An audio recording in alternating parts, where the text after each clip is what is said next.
নমস্কার বন্ধুরা, আমি রান্নাঘরে চা বানাতে যাচ্ছি। আমাদের এখন টিভি মিস্ত্রি এসেছে, ওয়াশিং মেশিনের মিস্ত্রি আসবে, ফ্রিজ মিস্ত্রি আসবে, তো সবার জন্য চা বানাতে যাচ্ছি। তো চলুন আমার সাথে। নমস্কার আপনাদের। এখানে গ্লাস ফ্লাস সব ধুয়ে নিয়েছি, ডিব্বা আছে বিস্কুটের। এখানে গ্যাসকে আমি কমিয়ে দিয়েছি, একটু জোর করে দিচ্ছি। এখানে বাচ্চার জন্য এক গ্লাস দুধ তুলে নিয়েছি, চা এখানে বদলি পড়ে যাচ্ছে, চিনি চাপাতি দুধ সব কিছুই দেওয়া হয়েছে। আবার একটু কম করে দিচ্ছি গ্যাসটাকে, দেখতেই পাচ্ছে। এখানে আমার চা হয়ে গেছে তৈরি, দেখতে পাচ্ছে চা করছে। এখানে আমি ঢালছি চা।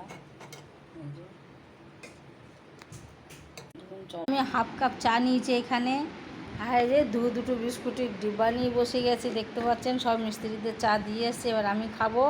বাচ্চাকে দুধ দিয়ে দিয়েছি। বাড়িতে একটা ছোট বাচ্চাটা আছে, দেখুন চা খেয়ে দেখাচ্ছি।